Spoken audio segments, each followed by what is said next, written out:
Magandang araw po. Naway patuloy na pasaganain sa atin ng Diyos ang kanyang biyaya sa ating patuloy na pag-aaral dito sa Aklat ng Hebreyo at naway buksan pa niya sa atin ang napakaraming katotohanan dito at ganoon din naman nabigyan tayo ng pusong maging masunurin na isabuhay ang ating mga natututunan dito. Sa pagkakataong ito ay muli kong ipaalala sa atin ang mga katotohanan na natuklasan natin sa nakaraang pag-aaral. Yan ay nandoon sa Kabanata 5, talatang 11 hanggang 14 at sa Kabanatang 6, talatang 1 hanggang 12. Yan ay para makita natin ang koneksyon ng ating pag-aaralan sa ngayon sapagkat alam natin na ito ay liham, yan ay tuloy-tuloy at ang kaisipan ng sumulat nito ay para paliwanagin sa kanyang mga tagatanggap ng liham na ito ang kahalagahan ng kanyang mga sinasabi. Ang ating naging tema sa nakaraan sa wikang Ingles ay Urgent Call to Live Out Our Learnings. Urgent Call to Live Out Our Learnings. At doon ay nagbigay ako sa inyo ng 5 punto na yan ang nais ko ipaalala sa atin sa pagkakataong ito. Sa chapter 5, beginning verse 11 to 14, ay unhappy for not growing spiritually. Hindi masaya ang sumulat sa nangyayari sa buhay ng mga Hudyong ito sapagkat hindi na sila lumalago. Mula naman sa Kabanata 6, 1 hanggang 3 is an urge to move forward. An urge to move forward. Hinihikayat sila na magpatuloy, huwag tumigil, at humakbang sa patuloy na paglago sa kanilang kaalaman at relasyon sa Diyos. Sa chapter 6 verse 4 to 6 is warning for falling away. Binabalaan sila na huwag lumayo o tumalikod o kaya ay mag-backslide. At yan ay makikita natin ang katotohanan na hindi nananatili ang kaligtasan ng isang tao. Madaling unawain yan kung alam natin na sa kasalanan tayo nililigtas ng Diyos. Sa Kabanata 6, talatang 7 hanggang 8, is showing the anger of God to the barren. Showing the anger of God to the barren. Ipinapakita niya na kapag ang isang mananampalataya ay hindi nakakapamunga ng tama pagkatapos na makapakinig ng mga katotohanan, ay malaki ang kanyang pananagutan. Sinasabi niya na ito ay susumpain at yan natin makikita ang halaga ng pagkakaroon ng bunga ng ating mga pamumuhay at ginagawa. Kung naniniwala tayo na tayo ay pinananahanan ng banal na Espiritu, hindi maaaring walang mangyari sa ating buhay. Sa huling bahagi, sa chapter 6, verses 9 to 12, is an encouragements and advices. Encouragements and advices. Binibigyan sila ng direksyon at patuloy na binibigyan din ng pag-asa sa kanilang kalalagayan. Magpapatuloy tayo sa ating ginagawang pag-aaral dito sa Aklat ng Hebreyo at ngayon ay sa ikawalong bahagi na tayo, ikawalong mensahe, at ang tema naman natin sa pagkakataong ito ay further benefits from our High Priest, the Lord Jesus Christ. Further benefits from our High Priest, the Lord Jesus Christ. Ngayon ay makikita natin ang katotohanan ng kahalagahan ng Panginoong Hesukristo bilang punong saserdote. Napapansin natin na doon pa lamang sa Kabanata 2 at magpapatuloy po ito, kaya nga't sinabi ko sa atin sa nakaraan na 19 na beses binanggit ang punong saserdote sa aklat na ito. Yan ang nagpapakita na malaki ang pinapapilan ng Panginoon sa kanyang naging kalalagayan para sa mga mananampalataya. Hindi natin sinusunod ang pagkaayos ng aklat na ito sang-ayon sa mga kabanata sapagkat minsan ito ay napakahaba para sa isang mensahe, kailangan kong putulin. Yan ay nangyari sa Kabanata 1. Pero iba naman ang pinapakita sa akin ng Panginoon kung saan ko dapat putulin para sa ganon, ang isang mensahe ay magiging kumpleto doon lamang sa sinasakop nito. Nawa po ay nauunawaan nyo ang bagay na yan para sa inyong pagsunod sa ating tinatalakay. Sa pagkakataong ito ay hindi rin natin babasahin ating teksto sapagkat ito ay napakahaba. Iyan ay mula sa naiwanan natin na bahagi ng ika-6 na kabanata sa talatang 13 hanggang 20. At sa pagkakataong ito ay sasakupin natin ang buong kabanata ng chapter 7. So chapter 6, 13 to 20 hanggang chapter 7, the whole chapter. Yan ang ating tatalakayin sa pagkakataong ito. At minsan pa ay ibibigay ko sa atin ang ating mga punto para sa ganon ay madali ninyong masundan ang aking mga sinasabi. Sa chapter 6 verse 13 to 20. Chapter 6 verse 13 to 20, the certainty of God's promise. The certainty of God's promise. Chapter 7 verses 1 to 10. Chapter 7 verses 1 to 10. Melchizedek, the pattern or order of Christ's priesthood. Priesthood is greater than Abraham and Levi. Melchizedek, the pattern or order of Christ's priesthood is greater than Abraham and Levi. Pangatlo, sa chapter 7, 13 to 15, the priesthood that brings perfection is of Christ. The priesthood that brings perfection is of Christ. Pang-apat, sa chapter 7, verses 16 to 19. 7:16 to 19, the power of His priesthood through us, that means our duty. The power of His priesthood through us, that means our duty. And verses 20 to 28 is other truths about His priesthood. Other truths about His priesthood. Ulitin ko, ang tema natin sa pagkakataong ito ay further benefits from our High Priest Jesus Christ. Further benefits from our High Priest Jesus Christ. At dahil nga sa ito ay mahaba, agad-agad tayong pupunta sa ika-6 na kabanata, talatang 13 hanggang 20. Chapter 6, verse 13 to 20. Basahin ko po sa atin. Verse 13. When God made His promise to Abraham, since there was no one greater for him to swear by, he swore by himself, saying, I will surely bless you and give you many descendants. And so after waiting patiently, Abraham received what was promised. Verse 16, people swear by someone greater than themselves, and the oath confirms what is said and puts an end to all argument. 17, because God wanted to make the unchanging nature of His purpose very clear to the heirs of what was promised, He confirmed it with an oath. Verse 18, God did this so that by two unchangeable things, in which it is impossible for God to lie, we who have fled to take hold of the hope set before us may be greatly encouraged. Verse 19, we have this hope as an anchor for our soul, firm and secure. It enters the inner sanctuary behind the curtain. And verse 20, where our forerunner Jesus has entered on our behalf, He has become a high priest forever in the order of Melchizedek. Kung papansinin ninyo ang ating binasa, ito ay bahagi pa rin ng encouragement ng sumulat sa mga taong ito. Alam natin na pagkatapos niyang ibigay ang grabing babala sa kanila at ang consequences ng kanilang hindi pamumuhay sang-ayon sa kanilang napapakinggan, ay nagbigay naman siya ng encouragement. At ito ay tungkol pa rin o konektado pa rin sa pagkasaserdote ng ating Panginoong Jesucristo. Sinabi sa verse 13, when God made His promise to Abraham, since there was no one greater to him to swear by, He swore by Himself. So makikita nyo ang idea ng pangangako o panunumpa sa banal na kasulatan ay ibinibigay ito sa mga higit na dakila. At yan ay nakikita ko na ginagawa naman ng mga tao sa mga hukom bilang pagpapatibay na katotohanan ang kanilang sinasabi. Nakukuha nyo ba yung idea?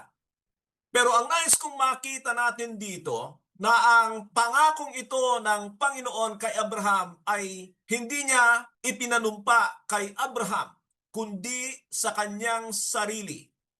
At ano ang implikasyon niyan para sa mga taong ito? na hindi maaaring hindi nangyari ang pangako ng Diyos na yan kay Abraham.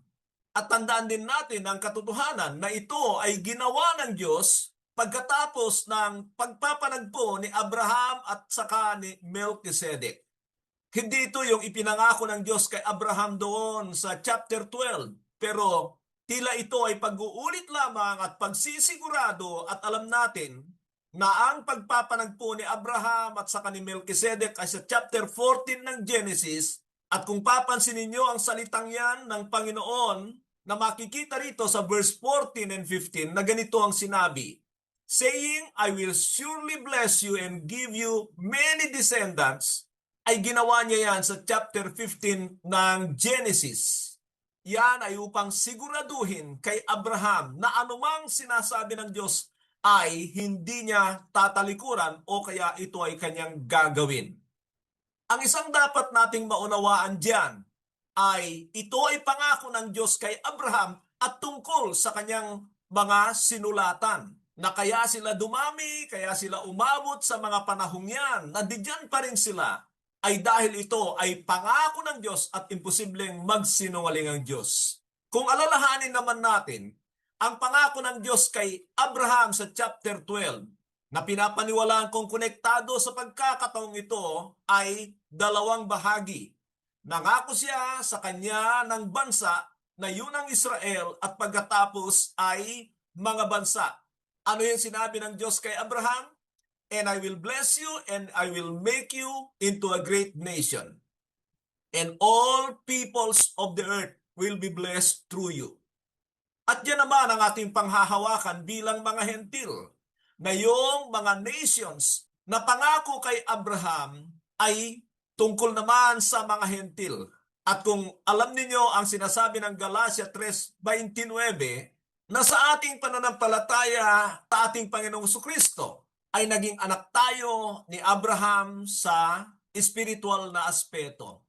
Siguro dapat nating maunawaan na hindi naman natin pwedeng pag-usapan lang ito tungkol sa kanyang mga sinulat, applicable sa kanila, na wala naman tayong bahagi. Meron tayong bahagi bilang mga Kristiyano sa mga katotohanang nandirito. At kung ano man ang sinasabi niya sa kanila, ito man ay encouragement o babala o kaya ay panganib, ay nararapat din natin tanggapin o kaya ay i-apply sa atin. Mga kapatid, sinasabi ko po yan sapagkat maraming Kristiyano pinipili lang ang mga magaganda para sa kanila. Aangkinin nila na sila yung mga anak ni Abraham, pero hindi nila alam na katulad dito sa ating tinatalakay ay binababalan sila, binibigyan sila ng consequences ng hindi pagsasabuhay sa kanilang napapakinggan. Ang matindi dyan ay ito ay mga babala tungkol sa pakikinig sa mensahe tungkol sa Panginoong Jesucristo na nangangahulugan para sa mga mananampalataya. Basahin ko ang verses 16 to 18. Sinabi niya, people swear by someone greater than themselves, and the oath confirms what is said and puts an end to all argument, because God wanted to make the unchanging nature of His purpose very clear to the heirs that was promised. He confirmed it with an oath. God did this so that by two unchangeable things in which it is impossible for God to lie, we who have fled to take hold of the hope set before us may be greatly encouraged. So makikita natin ang goal ng kanyang sinasabi ay para himukin sila, i-encourage sila na panghawakan ang anumang bagay na naipangako ng Diyos sa kanila. Naniniwala ba kayo na mapanghahawakan ang mga salita ng Diyos? Of course, madaling sabihin ang oo, pero tayo ba ay hindi nalalamig? Tayo ba ay patuloy na umaabante sa ating pananampalataya? Nakikitaan ba tayo ng bunga ng ating relasyon sa Diyos? At yan ay katulad ng sinabi ko na kung paano ito ay natupad dahil sila ay nandiyan bilang mga pangako na anak kay Abraham. At yan din naman ay pangako ng Diyos kay Abraham sa pamamagitan nating mga spiritual na anak ni Abraham. So ano po ang aasahan natin na sasabihin sa atin ng Diyos doon sa mga nanlalamig? Mga kapatid, pareho lang ang gagawin ng Diyos o sasabihin ng Diyos sa atin sa kalalagayan ng mga Hudyong ito, kung ganun tayo, may panlalamig, may unti-unting paglayo sa Diyos, ganun pa rin ang lahat ng mga sasabihin ng Diyos sa atin. Sinasabi ko po yan sapagkat minsan ay hinihiwalay ng mga ilang tagapagturo ang kanilang kalalagayan sa mga Hudyo, lalo na kapag pagdating sa pagbababala o kaya ay pagsasabi sa kanilang maaring sapitin dahil sa kanilang hindi tamang relasyon sa Diyos. Tapusin ko sa verse 19 and 20. We have this hope as an anchor for the soul. Firm and secure, it enters in the inner sanctuary behind the curtain, where our forerunner Jesus has entered on our behalf. He has become a high priest forever in the order of Melchizedek.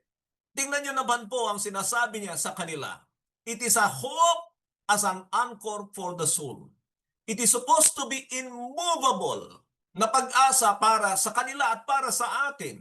Ngunit ang sinasabi niya rito ay ang katiyakan na dadalhin tayo ng Panginoon sa kaluwalhatian kung tayo ay patuloy na magtitiwala sa Kanya. At ang pagtitiwalang yan ay pinapatibay ng ating maayos na pamumuhay, pagsasabuhay sa ating mga napapakinggan. Lilipat na tayo sa chapter 7 at babasahin ko sa atin ang chapter 7 verses 1 to 10. Chapter 7 verses 1 to 10. Sasabihin ko na rin sa inyo ang pamagat natin dito sa bahaging ito para sa ganon ay makikita nyo habang ito ay sinusundan ninyo. So ulitin ko yung pamagat na sinabi ko na kanina. Melchizedek, the pattern or order of Christ's priesthood is greater than Abraham and Levi. Melchizedek, the pattern or order of Christ's priesthood is greater than Abraham and Levi. Sinabi niya sa verse 1, this Melchizedek was king of Salem and priest of God Most High. He met Abraham returning from the defeat of the kings and blessed him. And Abraham gave him a tenth of everything. First, the name Melchizedek means king of righteousness, then also king of Salem means king of peace. Without father or mother, without genealogy, without beginning of days and end of life, resembling the Son of God. He remains a priest forever. Just think how great he was. Even the patriarch Abraham gave him a tenth of the plunder.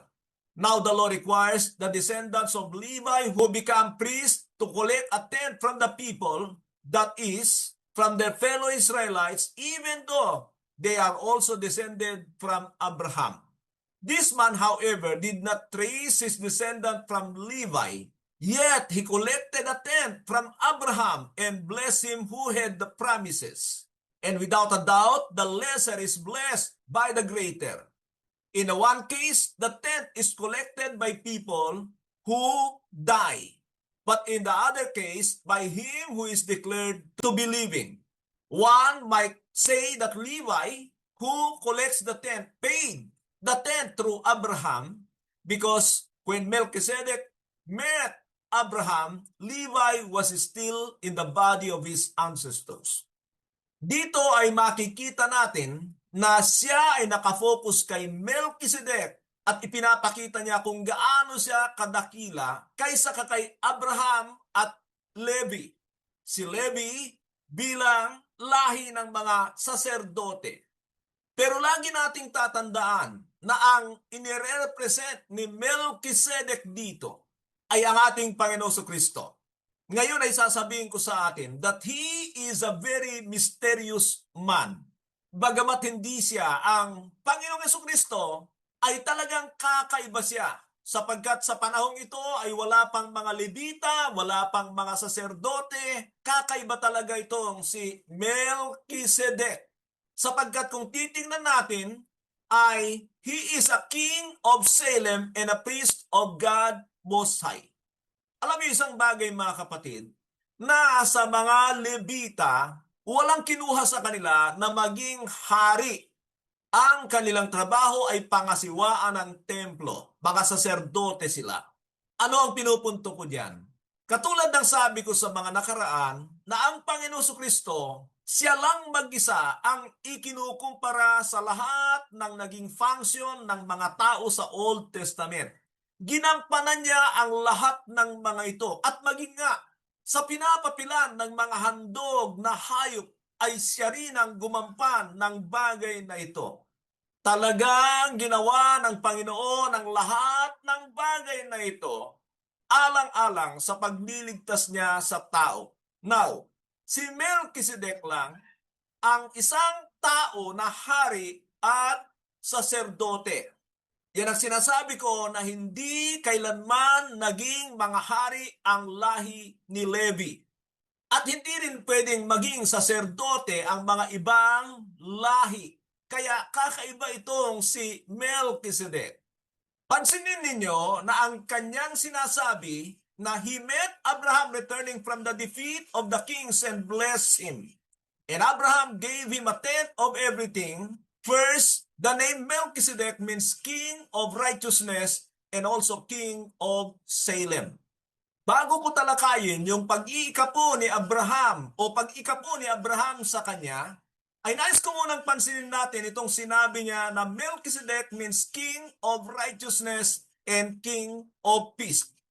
Grabe ano, sapagkat kung titignan nyo, siya ay hari ng katwiran na nangangahulugan na sa panahong yan na nakapasok na ang kasalanan ay mayroong pa ring tinatawag na hari ng katwiran.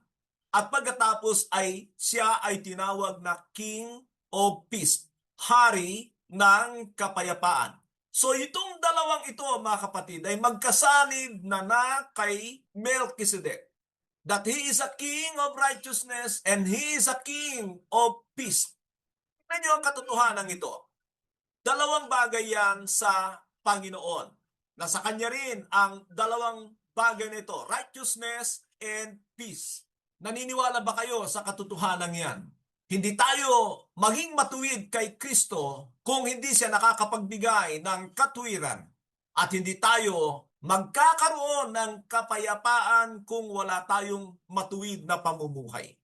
Nangangahulugan yan na kahit sa atin mga kapatid, sa buhay natin bilang mga mananampalataya, ay hindi natin pwedeng paghiwalayin ang dalawang ito. Unahin ko yung sinabi ni Kristo, in this world, you will have trouble, but peace I leave with you. Peace, not as the world gave peace. Ano ang ibig sabihin? Na ang Panginoon ay nagbibigay ng kapayapaan. Pero tandaan ninyo na ang kapayapaang yan sa Diyos o mula sa Panginoon ay laging kaakibat ang matuwid na pamumuhay. Kung hindi ka mabubuhay sa Panginoon, ay hindi mo makakamtan ang kapayapaang yan, lalo na sa mga huling araw na ito. Malala niyo ba ang ilang beses sinasabi sa Isaias, there is no peace for the wicked, saith the Lord. Walang kapayapaan sa mga mapaggawa ng kasamaan. Nangangahulugan yan na kung tayo ay nakay Kristo, makakamtan natin ang totoong kapayapaan kung tayo ay mamuhay ng may katwiran. Sinabi sa verse 3, without father or mother, without genealogy, without beginning of days, end of life, resembling the Son of God. He remains a priest forever. Diyan ay makikita natin ang pagkakapareho ng Panginoon at ni Melchizedek. Kung sila ay pinaghahambing ng sumulat, ay nangangahulugan na hindi sila iisa. Magkaiba sila. Kaya tinawag ko siya na misteryoso at how I wish in the days to come. Pag tayo ay kinuha na ng Panginoon sa kanyang kaharian, ay makilala natin talaga kung sino itong Melchizedek sapagkat walang gaanong detalye na ibinigay dito sa pagpapaliwanag sa mga Hudyo dahil nga sa hindi na sila nakakaunawa. Tuloy natin sa verse 4. Just think how great he was. Even the patriarch Abraham gave him a tenth of the plunder. Now the law requires the descendants of Levi to become a priest to collect a tenth from the people. That is, from the fellow Israelites. Even though they also descended from Abraham, this man, however, did not trace his descendant from Levi. Yet, he collected a tenth from Abraham and blessed him who had the promise. And without doubt, the lesser is blessed by the greater. Now, tingnan niyo ang katotohanan ito, mga kapatid. Dito natin makikita na ang pag-iika po ay ginawa bago pa yung batas sa panahon ng mga Levita. Ano ang ibig niya sabihin dito? Una, nais ko muna ipakita sa inyo ang katotohanan ito. Na si Melchizedek ay tumanggap ng pag-iika po mula kay Abraham. Yun ay dahil siya ay dakila. Kung maalala nyo na sinabi ko sa nakaraan, na kapag tayo ay nag-iika po sa isang tao, ay nangangahulugan ng pagkilala sa kanyang kadakilaan. Isang bagay po ang katotohanan yan. Pero si Abraham ay ibinigay ang kanyang ikapo kay Melchizedek, na ang lahi ni Levi ay galing sa kanya. So mula kay Abraham, nandoon si Isaac, nandoon kay Isaac si Jacob, nandoon kay Jacob si Levi. Ilang henerasyon yan? 3, 4, pero sa kadakilaan ni Melchizedek ay ibinigay ni Abraham ang kanyang ikapo sa kanya. Nais kong bigyan ng kaunting pansin ang katotohanan ito tungkol sa pag-iikapo, mga kapatid. Alam niyo, ito po ang tinuturo ko sa New Covenant. Dahil nga sa may pag-iikapo bago ang batas sa panahon ng mga Levita para may kabuhayan ng mga Levita, ginawa rin ito ni Jacob sa chapter 28 ng Genesis. Ibig sabihin ay malayo pa ang mga kautusan. Ang nakikita ko diyan ay kung willing ang isang tao na magbigay ng ikapo, ay wala namang masama. Katulad ng ginawa ni Abraham at ni Jacob. Pero yan ay hindi sakop ng batas. Sapagkat ang batas ay kailangan mong gawin dahil may kaparusahan pag hindi mo ginawa. Ang pag-iikapo ni Abraham ay hindi hiningi ni Melchizedek. Yan ang katotohanan dyan. Kaya kung meron kayong tagapagturo na hinihingi ang ikapo o kaya ay ina-arnis kayo ng mga talata tungkol sa tithing, ay pansinin nyo na hindi yan sang-ayon sa pagkasaserdote ni Kristo at yan ang dahilan kaya wala yan sa New Covenant. Kung personal na gagawin yan ng tao, walang masama.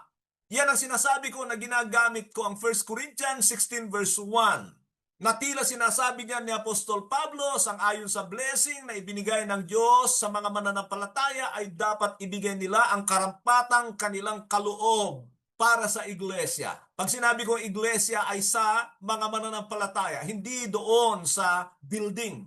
Sapagkat sa New Covenant, tayo ang building ni God, tayo ang dapat inoris, tayo ang dapat ayusin. Pero kung titingnan nyo, isa pa yan mga kapatid, na kaibahan ng ating panahon na bumalik na naman sa gusali na building ang iglesia ng Diyos. Kaya dyan nila inuubos ang pera, ginagawa nila itong maganda. Talagang sinasabi nila ito ay bahay ng Panginoon. Ang lahat ng ito ay mga basura na pumasok na naman sa gawain ng mga mananampalataya. Tandaan niyo ang katotohanan yan, na si Abraham, kusang loob niyang ibinigay ang kanyang ikapo. Hindi siya inarnis ni Melchizedek ng mga talata o kaya pinagsasabihan o kaya itinakot para ibigay ang kanyang ikapo. Ngayon, tingnan ninyo ang ating mga kalalagayan, mga kapatid, sa ating kapanahunan, sapagkat talagang ang mga tagapagturo ay ginagamit pa yung Malakias 3:8 hanggang 10 na tinatakot tungkol sa mga sumpa na darating sa kanilang mga buhay pagka hindi sila nag-ikapo. Ano ang ibig sabihin yan? Ang ibig sabihin yan ay inilalagay sila mulit sa kalalagayan na inaangkin ang mga batas sa ilalim ni Moises. Ano ang punto na nais kong makita ninyo? Na hindi mo pwedeng pagsabayin si Kristo at saka si Moises o ang mga Levita. Mawawala yung isa dyan bago mo angkinin yung bago. Mawawala yung luma. Mababasa natin yan sa chapter 8 verses 13 kalaunan. Pero ang pinupunto ko dyan, ay ang ginagawa ng marami na inaangkin nila na sila'y na kay Kristo, sila ay not under the law pagkatapos ay gumagamit ng mga batas tungkol sa pag-iikapo. Alam nyo, si Melchizedek ay hari. Ang hari ay never nahihingi sa mas mababa kaysa sa kanya. Maaari siyang tatanggap. Tingnan nyo ito Si Melchizedek ay tinanggap niya yung kusang ikapo ng mga nalikom ni Abraham sa digmaan. Tinanggap niya ito. Yan ang ibig sabihin, kung ikaw ay bibigyan ng tao, tanggapin mo. Pero kung ikaw ay magdidemand, yan ay mali. Hindi nagdemand si Kristo, hindi nagdemand si Melchizedek. Hindi sila nanakot, hindi sila nang arnis ng mga talata para pag-ikapuhin ang mga tao sa kanila. Alam niyo kung bakit? Kasi sila ay may mga dignidad. Sila ay may integrity pagdating sa pera. Ano ang pinupunto ko diyan? Maraming pastor talaga namang aarnisin ng mga tao, tatakutin ng mga tao ng salot na darating sa kanilang buhay kapag sila ay hindi nag-ikapo. Naririnig niyo yan. Alam ko ang katotohanan tungkol sa bagay na yan. At yan ay dahil sa kawalan na ng dignidad sa kanilang mga sarili. Alam niyo, problema ng marami, talagang meron pa akong nakakatunggali pagdating dyan sa ikapo na yan. Talagang hindi siya bibigay. Meron ba naman kung ikaw ay hari, manghihingi ka doon sa mga tao, aasa ka sa nila? Alam nyo, hindi ganyan ang kaharian ng Diyos. Si Melchizedek ay nung tumanggap mula kay Abraham ay umalis na. Hindi maraming patutsada, hindi maraming papuri kay Abraham, hindi maraming palabok para dagdagan pa ang kanyang kaloob. Tinanggapan man siya, hindi yan ginawa ni Melchizedek. Ganyan din naman ang Panginoon. Ganyan din ang Panginoon. Ang mga tao pag nagbibigay, tatanggapin niya. Pero never siyang mag-demand sapagkat siya ay may dignidad at integridad sa kanyang buhay. Alam niyo, pag hindi naunawaan ng tao ang New Covenant, talagang mag-i-insist siya sa mga bagay na yan dahil yan ay pakinabang sa mundong ito. Hindi nila maiwanan yan. Pero isang bagay ang pinapakita pa dyan ay tungkol sa ginawa nilang pagpapala ang material na bagay sa kanila. Ibig sabihin, wala sila sa New Covenant. Pangalawa ay naghahari na ang pera sa kanilang mga puso. Naging matagumpay na ang pera sa kanilang mga puso. Sinasabi ko yan sapagkat dapat niyong maalala na yung sinabi ng Panginoon, dalawa ang Panginoon sa mundong ito. Ang Diyos at ang pera. At ang punto ko diyan ay bakit hindi mabitawan ng maraming pastor ang pag-iikapo ng mga tao ay dahil umaasa sila sa mga tao. At dahil sa sila ay umaasa sa mga tao, sila ay nagkokompromiso. Isang bagay pa, yan ang dahilan kaya nag-iiba sila ng pananamit. Gumagamit sila ng pananamit na kakaiba sa mga tao para sa ganon ay itaas nila ang kanilang mga sarili na tingalain ng mga tao para sa ganon ay karapat-dapat sila sa kanilang mga malalaking kaloob. Naunawaan niyo ba ang sinasabi ko mga kapatid? Naway unawaan niyo ang katotohanan ito at ibilang ninyo na ito ay pag-ibig ko sa inyo. Ang problema ng marami dahil hindi nila matatanggap itong aking mga sinasabi, nagagalit sila sa akin na ako ay nag-expose ng mga katulad nito. At nababanggit ko ang tungkol sa pananamit na yan, naniniwala ko, hindi yan ginawa ng Panginoong Jesucristo, hindi siya naglalagay ng maraming title, ang tawag niya sa kanyang sarili ay Son of Man, bagamat pag kinilala siya sa katotohanan siya ay anak ng Diyos at siya ay mula sa langit ay tatanggapin niya yan. At siya natutuwa kapag kinilala siya ng mga ganon, pero ang pagkilala dapat ay hindi sa pamamagitan ng bibig ng tao, kundi sa kanyang pamumuhay. Yan ang kalugod-lugod sa Panginoon. Punta tayo sa susunod na mga talata dito sa chapter 13 to 15. The priesthood that brings perfection is of Christ. The priesthood that brings perfection is of Christ. Basahin ko po sa atin ang 11 to 15. if perfection could have been attained through the Levitical priesthood. And indeed, the law given to the people established that priesthood. Why was there still a need for another priest to come? One in the order of Melchizedek, not in the order of Aaron.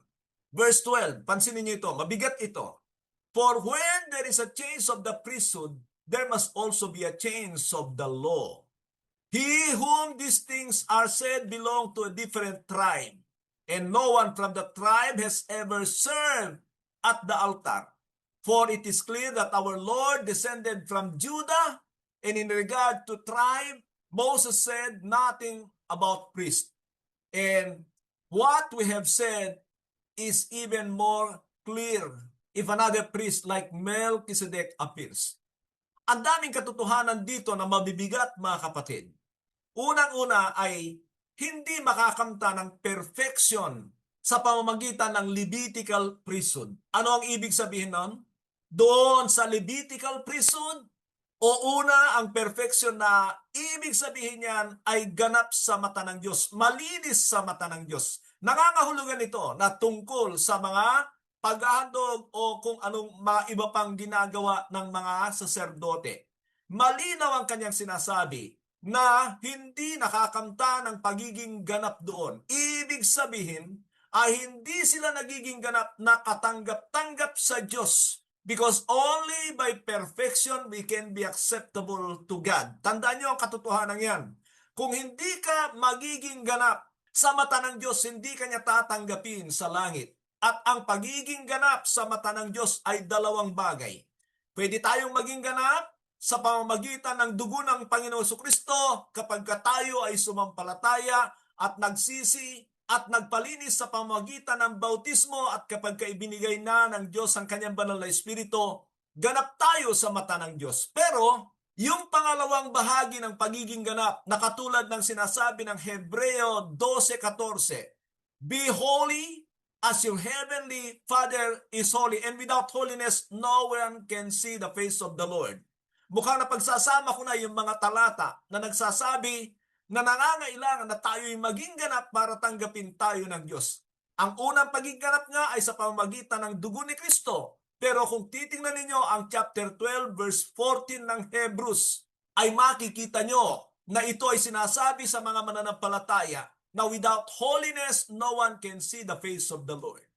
Sinabi rin ng Panginoon sa mga Hudyo, be perfect therefore as your heavenly Father is perfect.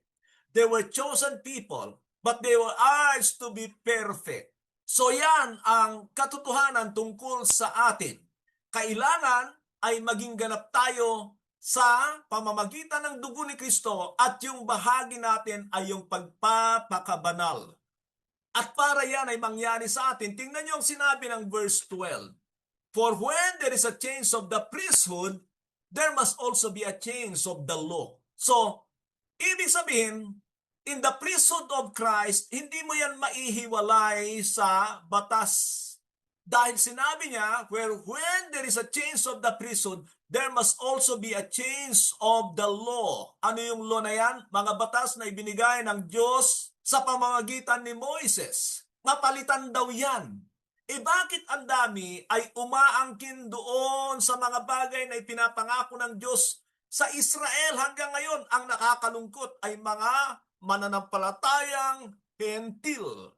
At tuwirang kung sasabihin na ang ugat niyan ay kaignorantehan sa salita ng Diyos. Pangalawa, ay ayaw nang tanggapin yung katotohanan tungkol kay Kristo dahil nandoon ang pakinabang na material sa ngayon sa mga batas o pangako ng Diyos sa pamamagitan ni Moises. Yan ang katotohanan sa bagay na yan. Ang isang punto na nais kong linawin sa inyo rito, mga kapatid, ay tungkol sa pagpapalit ng saserdote. Napalitan na ba ang saserdote ninyo? Ang saserdote ng mga Israel sa lumang tipan ay ang mga Levita. Ang saserdote sa ating kapanahunan ay ang pagkasaserdote ng Panginoong Jesucristo. At ganoon din naman ang lahat ng mga mananampalataya. Napalitan na ba ang inyong saserdote? Na kay Kristo ba talaga kayo? O bakit nyo inaangkin yung mga bagay na ipinangako sa mga Israelita? Wala kayo kay Kristo at hindi mo yan pwedeng paghalu-haluin. Yan ang sinasabi ng Galatia 5:3. Hindi mo yan pwedeng paghalu-haluin. Di naman sa atin yun eh. Bakit pa ipinipilit natin yun? Binibigyan ko yan ng diin para kayo ay magising sa katotohanan. Huwag niyong angkinin ng anumang bagay na ipinangako ng Diyos sa Israel at ang mga bagay na yon ay pagpapasailalim natin sa lumang tipan at sa pagkasaserdote ng mga Levita. Ibig sabihin ay wala tayo kay Kristo. Pwede ba paghaluin na lang natin? Alam niyo yung bagay na yan ay katusuhan at masasabi ko na kaisipan yan ng dyablo para tayo ay dayain. So, pansinin niyo yung kabahagi ng sinabi niya, for when there is a change of the priesthood, there must also be a change of the law. Anong mga kautusan ang pinapairal mo sa sarili mo? Alam niyo sa bagay na yan, samot-sari ang nasa isip ng marami. Hindi malinaw sa kanila na si Kristo ay naparito para itatag ang kaharian ng Diyos at sa kaharian ng Diyos na yan ay kailangan ang batas. Now, tingnan nyo ang Panginoon sa Kristo ay tagapamagitan ng New Covenant at ganun din naman na siya ay hari. Ang tipan o ang covenant ay nangangailangan ng tinatawag na provision at yan ay ang mga batas ni Kristo. At ang kaharian na itinatag ni Kristo ay nangangailangan ng mga kautusan, batas, law. Doble-doble ang pangangailangan ng kautusan. At yung sinabi niya, for when there is a change of the priesthood, there must also be a change of the law. At yan nga ang sinabi ng Panginoon na humayo kayo't gumawa ng mga lagad, turuan silang sumunod sa lahat ng mga ipinag-uutos ko sa inyo.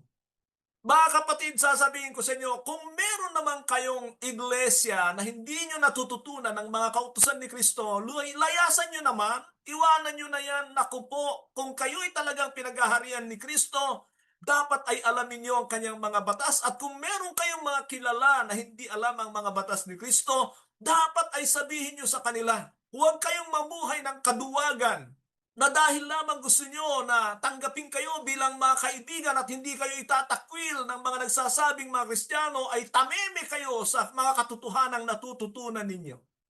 Pag yan ay patuloy nyong ginagawa, sasabihin ko sa inyo, baka si Lord ang aalis sa inyo dahil ayaw ng Panginoon ng duwag. Sinasabi ko po yan sapagkat maraming natututo pero hindi ito binibigyan ng diin sa mga tao. Natatakot ba kayo na kayo ay hindi tanggapin ng tao? Mahirap talagang tanggapin. Ang mga na kay Kristo, alalahanin natin ang kanyang buhay at ang buhay ng kanyang mga alagad. Talagang hindi sila tinanggap sa mundong ito. At kung yun ay katatakutan natin, mga kapatid, hindi kayo maaaring maging totoong lingkod ni Kristo. Hahalu-haluin nyo ang inyong mga tinuturo dahil baka mawala ang kapirahan sa inyong mga ginagawa o sa inyong mga simbahan. Pero ingatan nyo na baka ang Panginoon naman ang tatalikod sa inyo dahil sa ganyang mga pamumuhay. Ituloy ko po sa verse 13. Pero bago yon ay balikan ko lang dalawang bagay ang magbibigay sa atin ng perfection. It is the blood of Christ and it is through obeying His commands. Righteousness ang dala sa atin ng mga batas ni Kristo. Hindi ka tatanggapin ng Diyos na pasaway ka. Hindi ka sumusunod. Kaya tandaan nyo ang katotohanan yan. Huwag lang tanggapin ang katuwiran sa dugo ni Kristo pero wala naman kayong batas na isasabuhay para patuloy na maging matuwid sa mata ng Diyos. Yan ang katotohanan sa bagay na yan. Sinabi niya sa 13, He whom these things are said belong to that different tribe, and no one from the tribe has ever served the altar.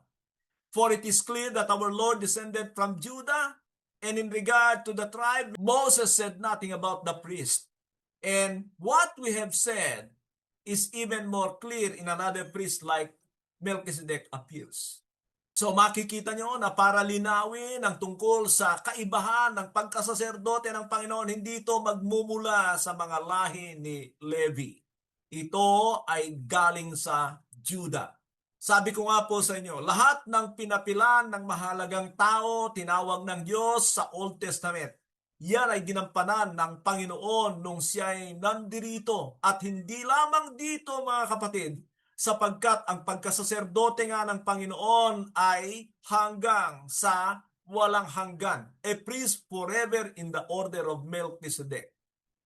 Punta tayo sa pang-apat at ito ay sa chapter 7 verses 16 to 19. At para makita nyo yung punto na ibibigay ko sa inyo ay ito. The effectivity, power of His priesthood and the believer's duty. The effectivity or power of His priesthood and the believer's duty. Chapter 7 verse 16 to 19. Sinabi, no one has ever become a priest not on the basis of the regulation as to his ancestry, but as the basis of the power of an indestructible life. For it is declared, you are priest forever in the order of Melchizedek. The former regulation is set aside because it was weak and useless. For the law made nothing perfect, and a better hope is introduced by which we draw near to God. Pansinin natin ang unang sinasabi niya na wala daw naging saserdote sa ganon, na walang yung regulasyon, pero iba talaga ang Panginoon. Pero ang kanyang pagkasaserdote ay sinabi rito sa verse 16, on the basis of the power of an indestructible life. On the basis of the power of an indestructible life. Unang-una tungkol sa Panginoon, na siya ay itinalagang saserdote dahil sa siya'y pangwalang hanggan at para hindi siya magkaroon ng pagkasira ay ipinakita niya ang kanyang pamumuhay na matuwid. That is indestructible life. That is a powerful life. At katulad sa atin mga kapatid, if we are in the priesthood of Christ, it is in the basis of the power of an indestructible life. Ang daming kaakibat ng katotohanan ito sapagkat doon sa lumang mga kautusan ay puro panlabas ito, mga paglilinis sa labas. Pero ang Panginoon ay dumating at ito ay paglilinis sa loob. At yung palinis na kalooban, yung tapat na puso sa Diyos, yun ay matatawag na indestructible life. Ikaw ba ay Kristiyano na nagpapahalaga sa iyong sikretong buhay, sa iyong kalooban, yun ang iniingatan mo, hindi mo pansin kung ano sasabihin ng tao, yun ang mahalaga sa pagkasaserdote ng Panginoong Kristo sapagkat siya ay ganon. So makikita natin, powerful ang sinless life ni Christ and our life should be Christ-likeness, pursuing Christ-likeness.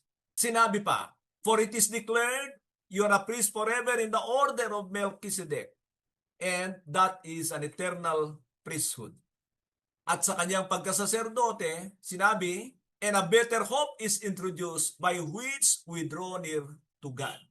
Sa pagkasaserdote ni Kristo, alam natin ang kanyang kamatayan, pinunit yung tabing sa loob ng templo, at tayo ay makakadako na sa kaloob-loobang yon. Yan ang ibig sabihin ng we draw near to God. We draw near to God. Sa pamagitan ng Panginoong Kristo. Ang dami kayang ginagawa ng Panginoon hanggang ngayon. At yun ay nakakagalak sa ating punong saserdote. Punta tayo sa ating panghuli. Many other things na ginawa ng Panginoon. Sa verses 20 to 28. And it was not without an oath. Others become priests without any oath. But he became a priest with an oath when God said to him, the Lord has sworn and will not change his mind. You are a priest forever in the order of Melchizedek. Alam niyo mga kapatid, ang katotohanan sa bagay na ito, ang Panginoong Kristo ay pangako ng Diyos. Sumumpa ang Panginoon na magbibigay siya ng punong saserdote na magbibigay ng kaganapan sa mga tao para sila'y maging katanggap-tanggap. Meron po akong maalala sa katotohanan ito. Alam niyo, nung nagkasala si Adan at si Eva, at sila ay nagdamit ng mga dahon doon sa Garden ng Eden, alam niyo ba na isa sa persona ng Diyos ang pumapel na gumawa ng damit para sa ating mga ninuno?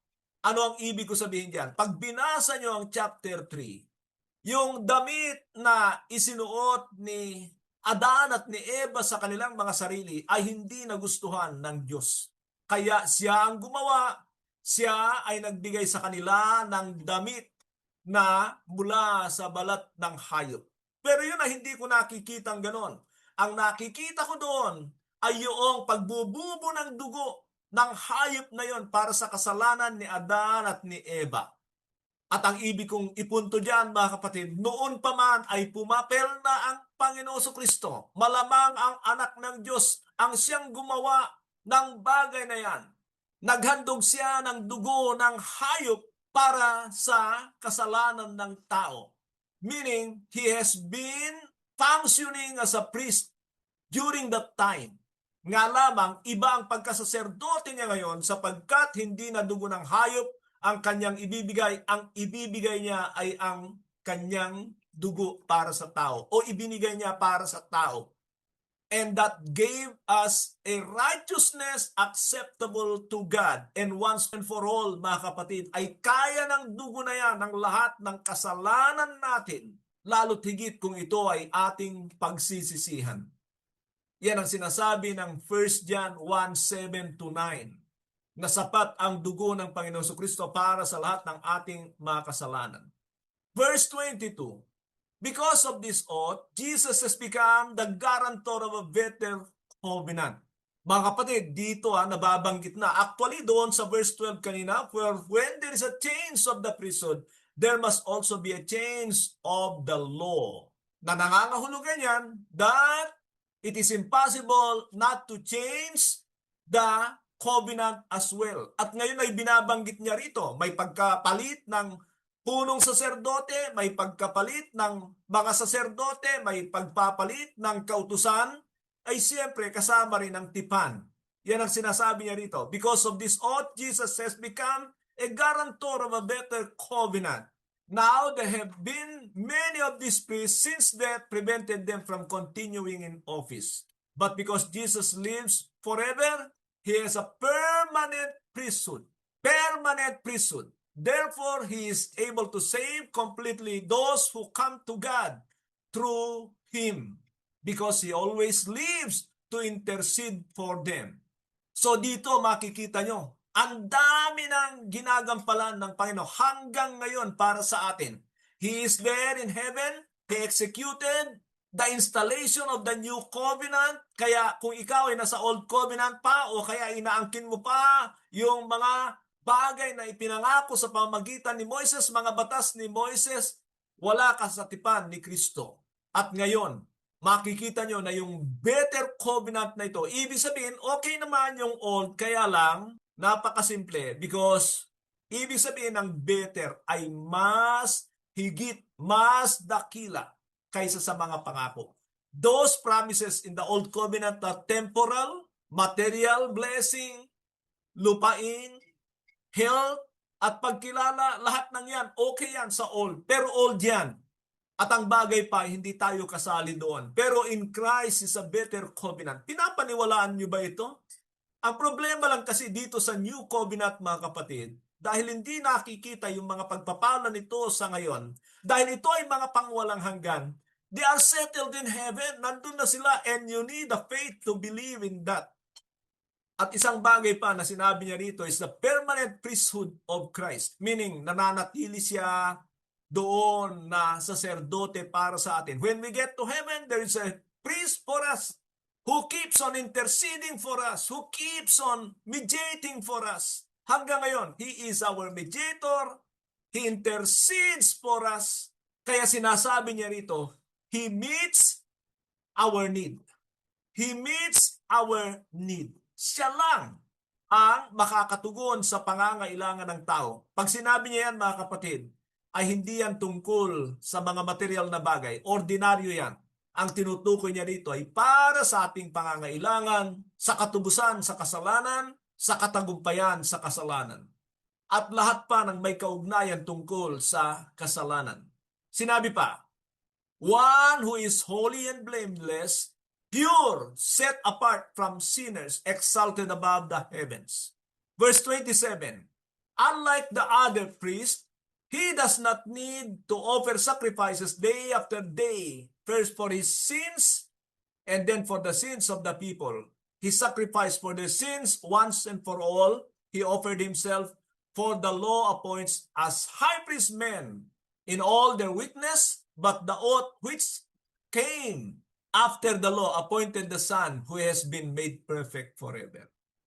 Alam niyo, pag binabasa natin ito, dito makikita natin yung multiple things na ginawa at ginagawa ng Panginoon para sa atin hanggang sa ngayon. Huwag nating sayangin ang mga bagay na ito, mga kapatid, na ginawa at ginagawa ng Panginoon para sa atin. Ulitin ko lang ang verse 28 para sa ating pagtatapos. For the law appoints as high priest men in their weakness, but the oath which came after the law appointed the Son who has been made perfect forever. Perfect for humans' salvation. Ano ang papel natin dito? Ano ang tugon natin dito? Is to continue to hold on to all those promises. If we believe on it, makikita yan sa pamamagitan ng ating submissive, obedient life, revering Christ as our high priest. Mga kapatid, hindi nagkukulang ang Panginoon sa tulong na ibinibigay sa atin hanggang sa ngayon. Huwag lamang tayong mabuhay sa ating mga nakikita, sapagkat pag ganyan ang ating buhay, maliligaw tayo, mabuhay tayo sa pananampalataya. Sumagana sa atin ang biyaya ng ating dakilang Ama at Diyos. Magandang araw po sa bawat isa.